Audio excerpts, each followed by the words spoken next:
दोस्तों दो कपल इंदौर से और जाने के बाद में दोस्तों उनको बताया जाता है कि कुछ बदमाशे मिल जाते हैं जिनके पास से जेवरात और गहने रहते हैं, उसे लूटते हैं। और लूटने के बाद में जो युवक रहता है वो अपनी गहना बचाने के चक्कर में उन बदमाशों से जब भिड़ जाता है तो बदमाश जो रहते हैं उसे मौत की घाट उतार देते हैं। जब मौत की घाट उतार के और वहां से जो उनके पास से माल और जेवरात रहते हैं उसे लेकर फरार हो जाते हैं। और फरार होने के बाद में जब युवक की मौत हो जाती है तो इस विषय में काफी चर्चे होने लगते हैं। और चर्चे के साथ साथ देखा जाता है कि कुछ सोशल मीडिया और अखबारों पे जब इसकी खबरें आ जाती हैं तो लोग जो हैं काफी तरह से इस बात को लेकर काफी गंभीरता से जानने की कोशिश करते हैं कि कौन सा व्यक्ति था जिसके साथ इतनी बड़ी हत्या हो जाती है। और हत्या होने के बाद में कोई इसका पता नहीं है। और न पता होने के साथ साथ देखा जाता है कि आज जो बताया गया है और दिखाया जा रहा है, तो आज की जो कहानी हम सुनाने जा रहे हैं इस कहानी में आप लोगों को काफ़ी समझ आएगा। और समझने से पहले आपको एक काम करना है कि अगर चैनल पे पहली बार विजिट किए हैं और चैनल पर पहली बार आए हैं तो आपसे एक छोटा सा रिक्वेस्ट रहता है कि चैनल को लाइक और सब्सक्राइब जरूर कर लेना। अगर लाइक सब्सक्राइब आप करते हैं तो थोड़ा हमको भी हौसला होता है और अच्छी कहानियाँ लाने की कोशिश करते हैं। चलते हैं दोस्तों, देर नहीं करते हैं और इस खबरों को और इस कहानी को जानने की हम कोशिश करते हैं। दोस्तों दरअसल ये कहानी जो है निकल के आ रही है, ये एक युवक रहता है जिसका नाम राजा वगंसी रहता है और उसकी एक पत्नी रहती है जिसका नाम सोनम रहता है। इन दोनों की सगाई 11 मई को होती है और 11 मई के होने के बाद में देखा जाता है कि राजा रघुवंशी जो रहता है वो अपनी पत्नी सोनम को लेकर अपने घर इंदौर में कुछ प्लान बनाता है। प्लान दोस्तों दरअसल ऐसा बनाता है कि उसको कहीं हनीमून के लिए जाना रहता है। लेकिन इन दौरान पर कहा गया था कि हनीमून का इन लोगों का प्लान जो था कश्मीर के पहलगांव का था। लेकिन देखा गया है कि जो पिछले महीने में कश्मीर के पहलगांव में जब अटैक होता है और अटैक होने के बाद में देखा जाता है कि जो वहाँ का माहौल रहता है वो काफ़ी तरह से खराब हो जाता है।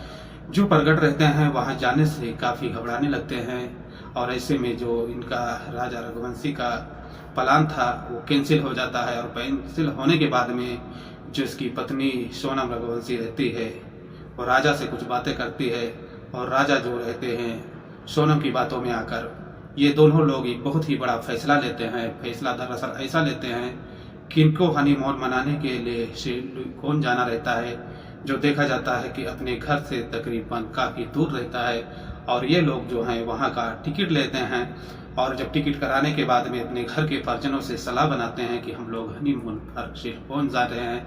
तो इनके जो परिजन रहते हैं, इनके माँ भाई जो रहते हैं इस बात की जो है इजाज़त दे देते हैं। इजाज़त पाने के बाद में ये दोनों पति और पत्नी घर से बाहर चले जाते हैं। जाने के बाद में दोस्तों वहाँ पर तकरीबन बताया गया है कि 2 जून को ये अपने इंदौर शहर से फ्लाइट पकड़ते हैं। और फ्लाइट पकड़ने के दौरान पर देखा जाता है कि सिलोन ये पहुँच जाते हैं। और पहुँचने के बाद में तकरीबन कहा जाता है कि 4 जून को ऐसी खबर आती है कि जो राजा था उसकी हत्या हो जाती है। जब हत्या की खबर इनके घर के परिजन लोग इस बात की सुनते हैं तो इस मामले को काफ़ी गहराई से लेते हैं कि राजा अभी 2 दिन पहले गया है और कैसे उसकी हत्या हो जाती है।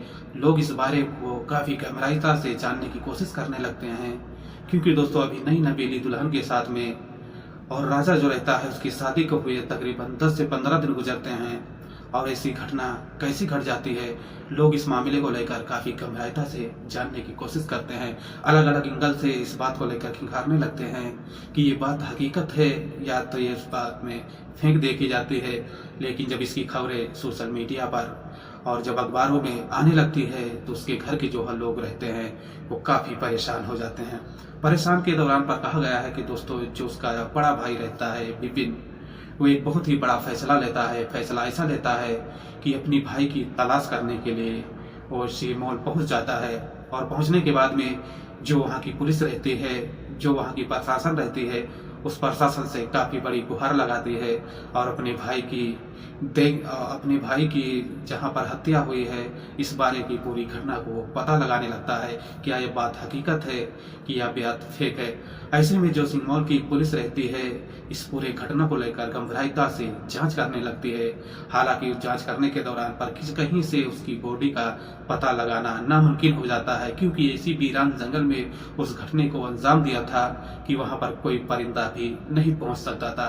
लेकिन कहा जाता है कि पुलिस की जो दिमाग रहती है काफ़ी शातिर रहती है। पुलिस ऐसे में देखा गया है कि ड्रोन कैमरा की मदद लेती है और ड्रोन कैमरा की मदद के द्वारा से वो लाश को जो है पता लगाया जाता है। हालांकि ड्रोन कैमरा रहता है उस एरिया में जाता है जहां पर राजा की हत्या हुई थी और इस मामले का काफ़ी बड़ा खुलासा होता है। जब पुलिस प्रशासन वहां पर पहुंचती है और देखती है कि राजा जो रहता है उसको व्यक्ति जो अपराधी रहते हैं इस पूरी तरह से उसकी हत्या कर देते हैं कि उसकी गर्दन को काट देते हैं। उसके ऊपर काफ़ी बड़े बड़े वार किए गए थे। ऐसे में देखा जाता है कि पुलिस जो रहती है इस पूरे घटना को काफ़ी गंभीरता से लेकर और बॉडी को जो रहती है अपने कब्जे में लेती है और पोस्टमार्टम के लिए भेज दी जाती है। दोस्तों यहाँ पर देखा जाता है कि पोस्टमार्टम आने के लिए पुलिस की जो नज़रें रहती हैं पोस्टमार्टम की रिपोर्ट पर टिकी रहती है कि पुलिस जो पोस्टमार्टम की रिपोर्ट आएगी उसी आधार पर पुलिस जो है अपना एक्शन शुरू करेगी। हालांकि जब पुलिस रिपोर्ट आती है पोस्टमार्टम की राजा की तो देखा जाता है कि उससे धारदार हथियार से इस्तेमाल करके और उसकी जान ली गई थी। ऐसे में दोस्तों कहा जाता है कि पुलिस इस मामले को काफ़ी गंभीरता से लेती है और ये अपना अभियान जो है इसको शुरू कर देती है।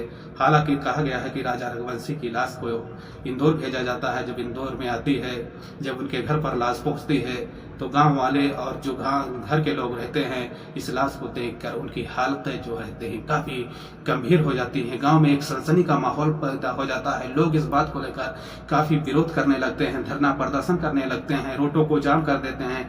लेकिन दोस्तों वहां पर देखा जाता है कि जो व्यक्ति के तकरीबन 11 मई की सगाई होती है और 2 जून को उसकी घटना हो जाती है, 4 जून को उसकी बॉडी घर पे आ जाती है, तो ऐसे में एक मातम फैल जाता है। जहाँ पर खुशियाँ थी वहाँ पर गम में बदल जाता है।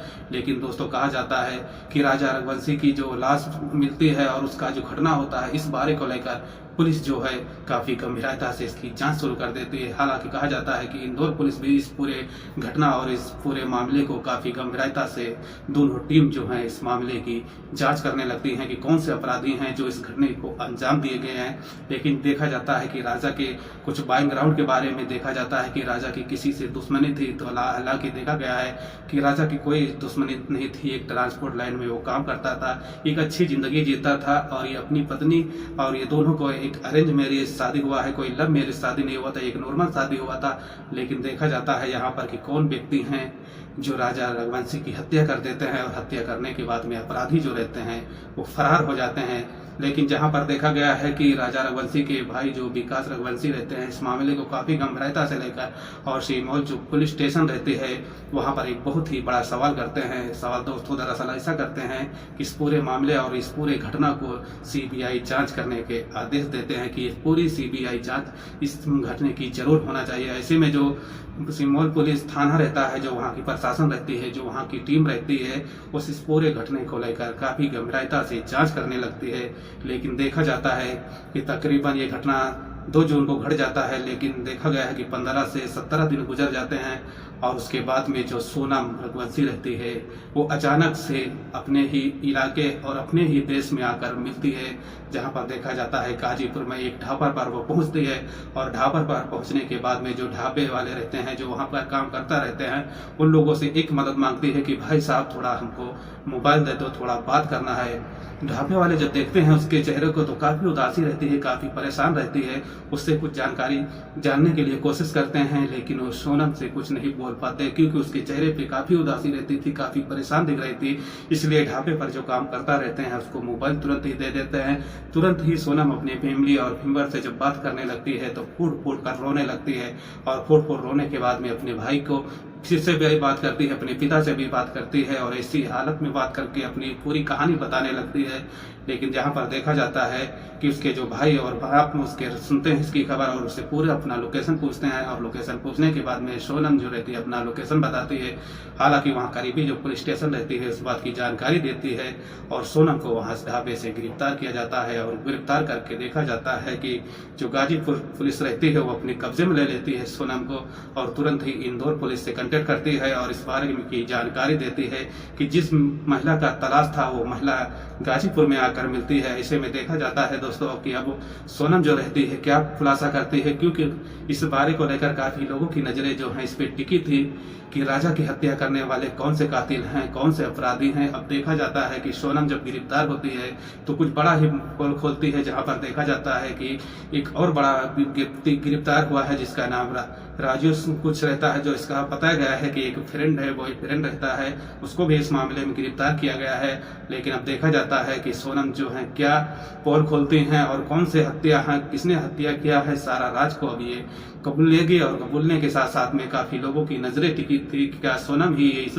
घटने की अपराधी है, क्या सोनम ही इस घटने की मास्टरमाइंड है। देखा जाता है कि क्या आता है। तो दोस्तों इस पूरी घटना सुनाने का हमारा एक ही उद्देश्य रहता है कि आपको परेशान नहीं करना है, आप कि बस आप लोगों को संकेत और सचेत करना है। इस कहानी में अगर समझ आया होगा तो वीडियो को लाइक और शेयर जरूर करना। और दोस्तों एक रिक्वेस्ट रहता है आपसे कि किस शहर और किस जिले से आप किस स्टेट से वीडियो देख रहे हैं, कमेंट जरूर करना। मिलते हैं एक नेक्स्ट कहानी में। अपना और अपनी फैमिली का ख्याल रखना। जय हिंद, जय भारत।